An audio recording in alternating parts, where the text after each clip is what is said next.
Chapter 19. That night Leah slept fitfully. She was glad when the aroma of brewing coffee drifted up from the kitchen. She got up, dressed, and went downstairs, where she found Eli and Ethan sitting at the kitchen table. "Good morning," Ethan said with a smile. "I have told my brother that we will leave this morning. I must work tomorrow, and you have school." "Do you like school?" Eli asked Leah politely. "It's all right." Leah scored high on those SATs Ethan offered. She is near the top of her class. "Good for you," Eli declared. Where are you going to college?" "No plans yet. I've never loved school the way you do." "Don't waste your talent," Eli said. "I see many students who are smart but unmotivated. They're headed for dead-end lives. College helps you focus on your future." Leah wasn't in the mood to discuss her future. "I'm thinking about it," she said, pouring herself a cup of coffee. It gave her something to do with her hands. "I'm sure Ethan's told you about my stepfather, who is so ill. I'm not sure I should make too many plans." She didn't mention her own medical baggage. "Anyway, I haven't decided what I'm going to do yet." She sat down at the table. "You know, Eli, you have nice kids, and back in Napanee you have some really nice brothers and sisters. That means that Jason and Timmy have some pretty neat aunt and uncles. Because I grew up alone, I think it's cool to have a big family. I think you and Ethan are both lucky to have that, for what it's worth." Eli wrapped his hands around his coffee mug.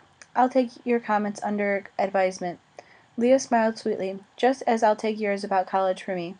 Timmy and Jason swooped into the room, clamoring for breakfast, and soon Camille joined them. She prepared a big batch of pancakes, with which the group wolfed down, and once the dishes were cleared, Leah and Ethan prepared to depart for home. Soon Ethan and Leah were standing in the driveway, and Eli and his family were clustered around them. Ethan opened the driver's side door and got in. "So you have your license?" Eli said. "Does Pa know?" "No," Ethan admitted. Eli shook his head. "He's still as hard as ever." "No, he's not," Ethan insisted. "Go home and see for yourself. You will be surprised."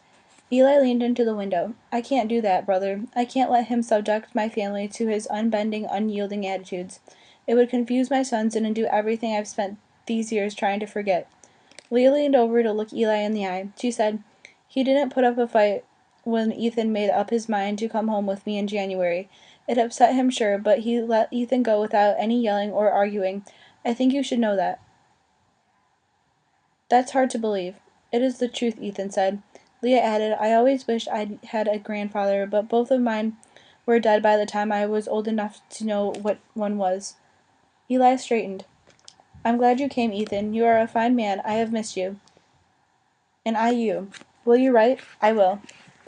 "You are welcome to come again," Camille offered, hooking her arm through Eli's. "Both of you." Eli nodded. "Yes, now that we've discovered one another, please don't lose touch."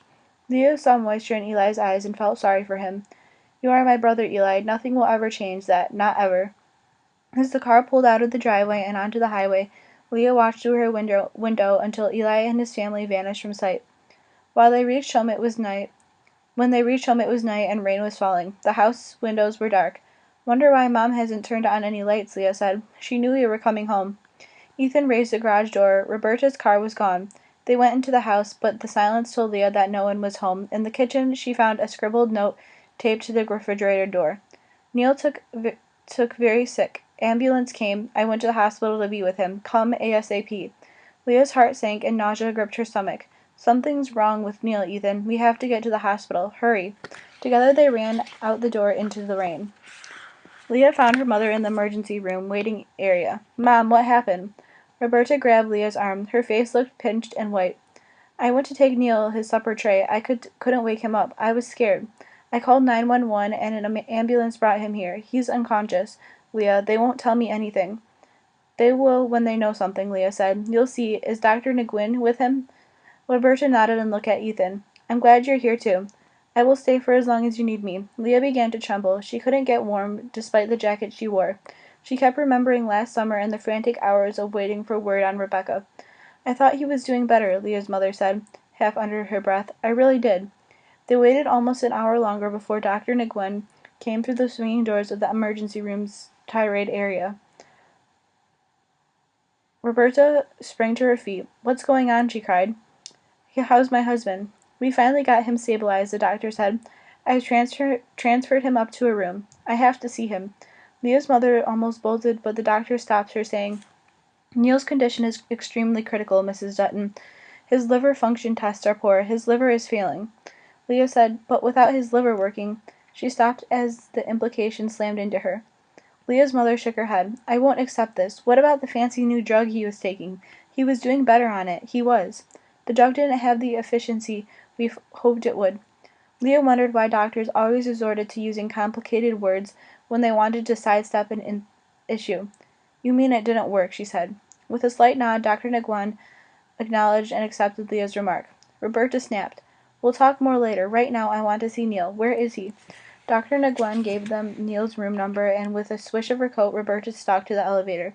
Neil lay on a hospital bed hooked to IVs and lead wires attached to monitors. His skin stretched over his thin frame was the color of mustard. Even the whites of his eyes were yellow.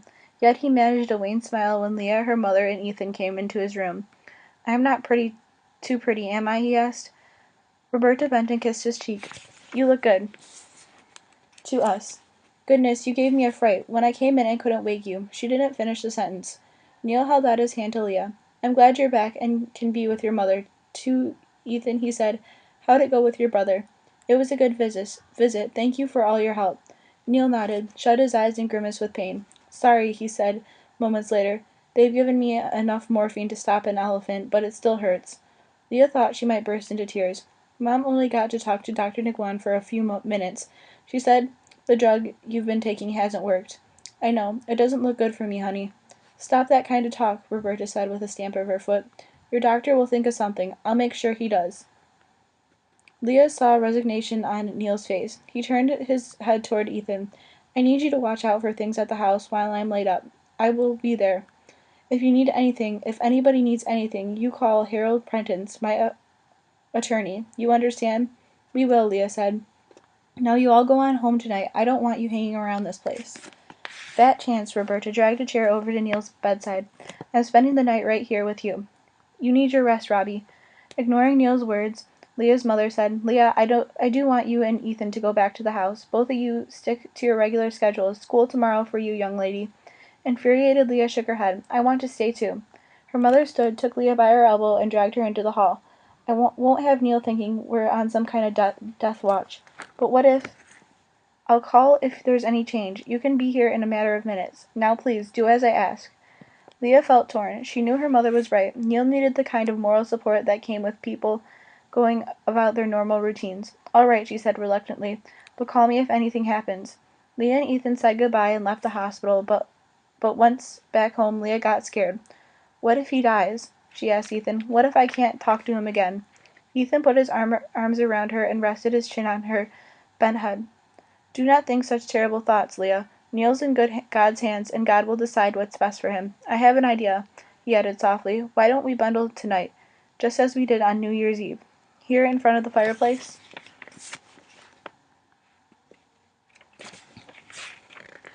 Ethan lifted her chin with his forefinger. "I would like to hold you tonight, Leah. I would like to be close to you and feel you close to me." Without hesitation, she nodded. Some Amish customs made perfect sense, and on this night she wanted to be in Ethan's arms more than anything. "Hold me, Ethan," she whispered. "I'm so cold. Please, hold me."